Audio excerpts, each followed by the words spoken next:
그다음에 1심에 대해서 항소, 재심, 뭐 항소, 상소, 재심, 1심에 대해서 그건 이제 넘어가고 나중에 다시 하니까 다시 옆번호 이제 2-1로 교과서 보기 시작해. 옆번호 2-1. 재판의 구조, 그 법적 삼단 논법 그려놨지. 내가 그 그림을 그릴 줄 몰라가지고 내가 그림까지 도표 그리는데 그거 그려내려다가 계속 실패했어. 이것도 좀 더 어떻게 이게 전달이 빠삭하게 되는 거 그리고 싶은데 나로서는 이렇게밖에 못 그려. 이렇게. 신청의 단계, 처분권주의. 법률상 주장은 법원의 책무이자 뭐 직책. 사실상 주장, 증명, 변론주의. 다만 이제 그것에 의해서 심증을 형성하는 건 자유심증주의다. 그거 그려놓은 거야. 어? 그래서 다시 2-3 청구의 단계, 2-4 법률상 주장의 단계, 2-5 사실상 주장의 단계, 2-6 증명의 단계. 증명에서는 저번에 얘기했지. 인적인 증거, 물적인 증거 뭐 이런 거 카테고리 얘기도 해줬지. 그렇게 해서 일단 설명이 점점 익혀 나가면서 여러분이 민사법에 이제 전개된다라고 이해하면 되지. 그 다음에 이제 소송의 주체로 2-7 법원. 법원은 지금 재판부를 구성하는 게 합의제와 단독제가 있다. 2-9, 2-10. 뉘앙스 알겠지? 합의제는 경우 따라서 4명이 하는 경우도 있는데 3명의 합의제. 그 다음에 단독제는 1명의 판사가 법관이 그대로 재판부가 되는 거야. 지금 현재 민사사건은 여러 가지 약간 더 따져줘야 되는데 큰 분류는 자기가 청구하는 소송 목적의 값, 소가라고 하거든. 소가, 소송 목적, 이 대상의 어떤 값어치. 이게 5억 원 기준으로 5억 원 이하는 단독재판부야. 상당히 큰 금액이야.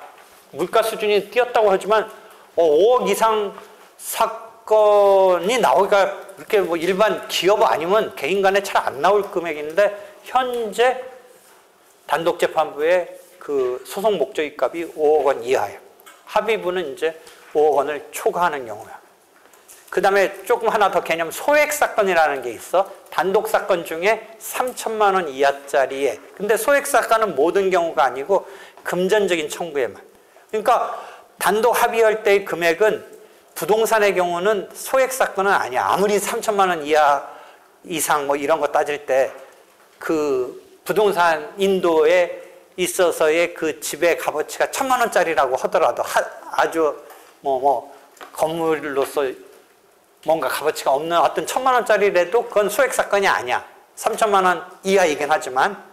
그 다음에 건물 인도, 토지 인도는 그 값어치 그대로 5억이냐 아니냐를 따지진 않고 뭔가 뭐 기준시가랄까 이런 거로 이렇게 3분의 1, 2분의 1로 이렇게 해가지고 하기 때문에 그렇게 해서 5억 원이냐 아니냐를 갖고 단독 재판부냐 합의 재판부냐를 따지는 건데 금전적인 청구는 그대로 그 금전적인 청구 금액이 소송 목적의 값, 소송 청구의 그 대상의 값어치가 돼서 그걸 기준으로 단독 재판부가 돼. 그럼 여기서 사물간을 따지는 것을 저번에 잠깐 얘기했는데 요거가 1심일 때 단독이냐 1심일 때 합의냐 따라서 2심 항소심은 달라진다고 그랬지. 무조건 우리가 2심이 고등법원 가는 게 아니라 합의 사건은 고등법원 가는데 그 다음에 3심 상고심은 다 대법원 간다. 그거 잠깐 얘기했지. 그거 이해하고. 그러면 합의체와 단독체의 조화는 1심은 단독체로 구성하는 것을 원칙적으로 하는데 단독체는 같은 정원의 판사라면 재판부가 많이 구성되겠지. 3명이 하나의 재판부인 경우와 비교해서 1명당 하나의 재판부.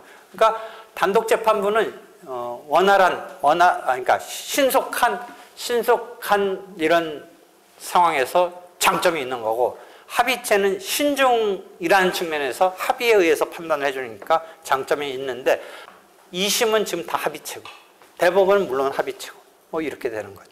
됐지? 여기까지 정리됐지? 질문 여기까지. 그 다음에 2-12. 2-12는 이제 제척 기피협의 이렇게 그려놨어. 이거 형사재판에서 정치사건에서 이제 억수로 나오지. 계속 기피하고 해가지고 시간 기피 들어가면 그래도 한두 달 또 끌고. 그러니까 제일 황당하게 말도 안 되는 거 갖고 기피하고 그래도 기피 들어오면 어떻게 해야 돼? 제일 중요한 포인트가 하나 있어. 기피 들어오면 일단 절차 진행을 하면 안 돼. 정지시켜야 돼. 그래서 그것에 대한 결론을 내려주고 다시 시작해야 돼. 그럼 제척, 기피, 회피의 개념은 형사소송에서도 그대로 나와. 어떤 재판의 공정성을 위한 제도다.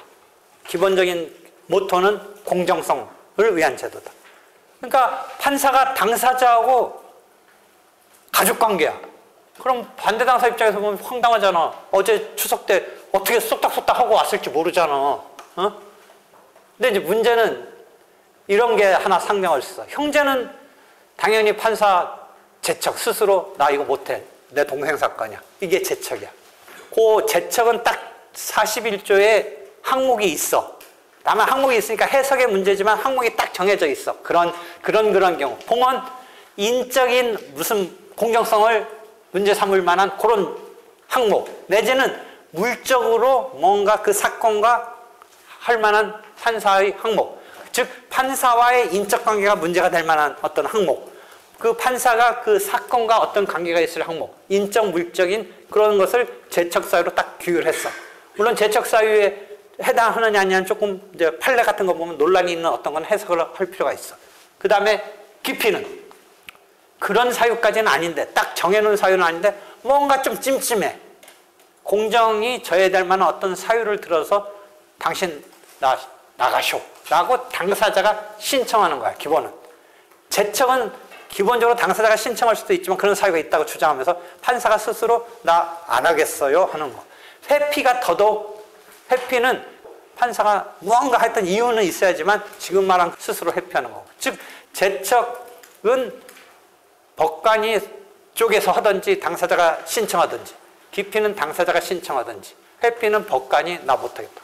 어? 그런 거야. 내가 회피는 옛날 내 친구가 판사가 됐는데, 아이고 형사사건 당사자가 동창이 왔어. 그러니까 못하겠다고 하더라고. 그런 거 판사가 한 적도 있어. 회피하겠다고. 당사자가 이거 형사소송에서 이거 배웠어? 지나갔어? 끝났어? 아이, 그럼 나 기다리고 있을까? 어? 뒤로 미룰까? 수업의 정지. 그거 배우고 날 때까지. 개념 알았지? 제척, 기피, 회피. 어? 됐어. 시험 문제 객관식에 많이 나오고 사례도 나와. 제척은 뭐가 하나, 이게 각주 2010년 판례. 판사가 종중 무슨 사건인데 여러분 종중이라는 거 알아? 요즘 설이래. 추석 가서 뭐 했는데 뭔가 이렇게 집안 개념 비슷해서 종파, 뭐 어쩌고파, 뭐 그런 것 중에 이제 뭔가 이렇게 규약적으로 딱 이렇게 하나 사람의 어떤 모임으로 된 종중이라는 게 있어. 종중. 근데 종중에 종원이 있어. 가족보다 조금 친척의 개념 비슷한 거야. 근데 판사가 이 종원은 약간 가족이 아니라 뭔가 옛날부터 공동선조로 해서 이렇게 내려오는 어떤 자기 알게 모르게 막 거기에 속해 있는 거야. 근데 판사가 거기 종중 사건의 판사야. 근데 요거가 어떻게 되느냐가 하나 문제됐던 게 그 2010년 2009-102254 문제야. 사건이야. 이해되겠지? 근데 거기 보니까 미간행으로 돼 있어. 이 판사가 무슨 심시 무슨 파 거기에 엉겹길에 들어간다. 여기 심시 있어? 응? 거기에 들어가는 건데 자기가 맡았는가 봐. 그래가지고 문제가 됐는데 심시 무슨 종중 무슨 파 뭐 이런 사건이었어. 그래가지고 그 종중총회 결의에 대한 무효 확인인데 그 종원이야. 이 판사가 종중의 구성원이야. 근데 사건의 주체는 정확히 말하면 왜 문제가 됐어? 종중이라는 거는 하나의 조직체잖아. 회사 비슷한 거잖아. 종중원이잖아. 종중원이 당사자가 아니라 종중이 당사자야 지금. 근데 어떻게 보면 종중원도 당사자 그 종중에 속해 있은 사람인 건 맞아. 근데 지금 당사자가 종중이야. 판사야. 종중원이야. 당사자는 종중이야. 그러니까 딱 형식적으로 보면 당사자는 아니야. 이 판사가 당사자는 아니야. 그래서 문제가 된 거야. 이해되겠지?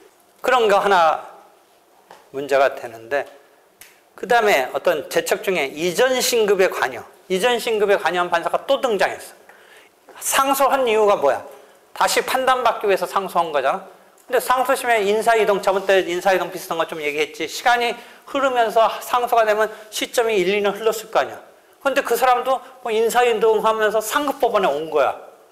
어? 또 만난 거야. 그러면 재심사를 받는데, 또, 물론 3명 다 똑같은 판사가 있지는 않지만, 한 명이라도 그 1심에서 했던 판사가 있으면, 그 재심사 받는 의미가 없다. 뭐 그런 논리야. 그러니까 그 사람 제척돼야지. 그런 거야. 되겠지?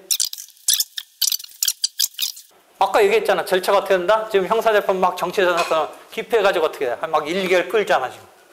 그럼. 해. 응? 기피하면 절차를 정지해야 돼. 응? 그러면 한 1개월 정도는 걸려, 그 판단을. 근데 그래도 절차를 정지해야 되는 게 기본이야. 그래서 여기서는 무슨 문제가 있어? 절차를 정지해야 되는데 판사 입장에서 자기 싫다고 기피 들어왔으니까 무시하고 그냥 절차 계속 진행해. 뭐 말도 안 되는 소리 하지 말라고 해서. 근데 법상은 어떻게 하라고 돼 있어? 기피가 들어오면 절차를 정지하라고 돼 있어. 기피의 신청이 들어오면 다른 재판부가 그 기피 사유가 있는지를 판단을 해야 되고, 그런 상태에서 긴급을 요하지 않는다면 기본적으로는 절차를 정지해야 된다고 48조에 딱 돼 있어. 지금 제척 기피 회피는 41조부터 50조까지 있는 거야. 제척은 41조, 기피는 43조, 그 다음에 회피는 지금 49조, 그 다음에 50조는 법관에 대한 것을 법원 사무관 등에도 준용한달까 한다는 게 50조까지 해서 41조부터 50조까지 쫙 조문이 돼 있어. 그제? 그 다음에 51조가 뭐라고 그랬어? 주체 중에 법원 다음에 주체. 법원 다음에 주체. 조문. 뭐 등장해? 50조 다음에 51조부터 당사자가 등장하는 거야. 조문. 다시 제척 기피 회피는 41조, 43조, 그 다음에 49조, 그 다음에 50조는 법원 사무관에게도. 되겠지? 조문. 그럼 기피에서 48조가 중요해. 뭐야? 기피 신청 들어가면 절차, 그 판사가 못마땅하다고 들어오는 순간 절차 진행을 하면 안 돼. 그게 요새 이용하는 거야, 신문지상에. 한 달은 스톱되는 거야. 한 달은 끄는 효과가 있는 거야. 그 끝내 별 말 같지도 않은 소리 해가지고 괜찮아, 우리 할게 해도 한 달은 딜레이 된 거야. 기피 받아주는 거는 진짜 1년에 1%가 안 돼. 다시 이게 중요해, 절차 정지. 근데 실제 말 같지도 않으니까 깝깝하고 뭐 해가지고 절차를 정지하지 않고 진행을 했는데 아니야 할까 말도 안 되는 소리를 기착돼. 근데 그동안 스톱을 하고 있었어야 되는데 진행했어. 그럼 진행한 것의 효력이 어떻게 되느냐? 부분서 내가 드물게 이상한 소리를 해. 48조를 놓고 나는 당사자 입장의 민사소송이라고 그랬지. 법원은 입장에서는 좀 아까 말한 대로 뭐야? 말도 안 되는 소리 갖고 있지. 이거 괜히 생쇼 하는 거 아니야. 그래가지고 정지 안 하고 그냥 절차를 진행을, 본 소송은 진행은 진행대로 하고 기피 신청 들어온 건 결국 아니야 달까 말도 안 되는 소리로 기착됐어. 그럼 이 절차 진행을 정지한 다음에 다시 시작해야 되는 그 틀에서 기본은 그렇게 하라고 했지만 이 사람이 무시하고, 판사가 그 재판부가 무시하고 그냥 절차는 진행했어. 그리고 결국 뭐 한 15일, 한 달 뒤에 기피 사유가 없는 거로 끝났어. 그러면 이 절차 진행을 판사가 문제 있지 않음이 결론이 났으니까 정지하지 않았어도 괜찮지 않느냐? 의 문제야. 유효하게 되느냐? 결국 기피 신청이 받아들여지지 않는다면 절차를 정지하지 아니한 채 그대로 진행하자는 치유된 거 아니냐의 쟁점이 하나 나와. 사례형에 나와. 근데 그 사람들은 당연히 치유된다든지 절충적인 입장에서 치유된다라는 괜찮다. 당사자의 이익이 훼손되지 않았다면 괜찮다는데, 당사자의 절차 보장을 대단히 중요시하는 이 사람은 무효라고 보는 거야. 치유되지 않아. 하라는 대로 왜 안 했느냐? 당사자가 말도 안 되는 소리를 하면서 기피를 하더라도 법에는 어떻게 했다? 정지시켜라. 뭐 특별히 좀 뭐 상황은 있지만 그거 아니라면 일반적으로는 뭐 있어. 기피 안 해도, 아니, 정지 안 해도 되는 뭐는 있지만 하여튼 기본적인 틀은 스톱시켜라. 그리고 결론 나올 때까지 잠시 기다렸다가 큰 문제 없음이 되면 시작해라. 근데 너무나 큰 문제 없음이 뻔한 거뜬히 있으니까 이 판사가 네가 나를 기피 신청해? 내가 네 말대로 해줄 것 같아 하면서 막 그냥 진행해버린 거야. 그리고 말도 안 되는 걸로 끝났어. 그럼 이게 괜찮은 절차 진행이 되느냐인데 나는 아니다라고. 당사자의 입장에서 어찌됐든 하라는 대로 안 한 거에 대해서. 근데 학설 완벽하게 또는 절충적으로 그냥 결국 문제 없는 판사로 기착됐으면 절차 진행도 문제되는 건 아니라고 그 하자는 치유되는 거 아니냐. 그런 거야. 되겠어? 흠의 치유 24. 기피 신청 당한 사람의 이익을, 기피 신청한 사람의 판사가 당한 거지. 이익을 해치지 않을 때 절충적이지만 나는 뭐다? 소극적으로 보아야 한다. 판례가 내 입장에서는 치유되지 않는다고 봤다고 하는데 절충적인 입장에서는 자기네식이라고도 하기 때문에 그건 보는 각도인데 나는 그렇게 생각한다고 주장해 왔는데 마침 판례가 2010년에 나온 건데 이게 표현이 조금 내 주장처럼 치유되지 않는다. 그 표현 그대로 써놨네. 절차 위반의 흠이 치유된다고 할 수 없다라고 특별한 사정이 없는 이상 나중에 신청을 각하하는 결정이 확정되었다는 사정만으로 흠이 치유된다고 할 수 없다는데 절충선은 이걸 뭐냐면 이 여부를 걸어서 불이익한 게 아니다. 불이익한 거다에 따라서 이 경우는 불이익하니까 예컨대 치유된다고 볼 수 없다든지 자기네 입장에서 얘기도 해. 근데 나는 그냥 통째로 치유된다라고 하는 데 대해서 소극적으로 봤는데 이 판례가 딱 나와서 내 판례라고 주장을 하고 있는 중인데 무시해도 좋아. 무시해도 좋아. 소극설은 나니까 다른 사람 입장은 절충설이나 또 이 판례도 절충설 입장의 판례라고도 해. 근데 내가 볼 때는 소극설로 못 볼 바 아닌데 마침 내가 주장하던 게 판례에서 그런 문구가 딱 있으니까 내가 얼씨구나 하고 내 판례라고 한 거야. 내가 주장하다. 근데 나의 주장을 무시하려면 무시해도 돼. 됐지?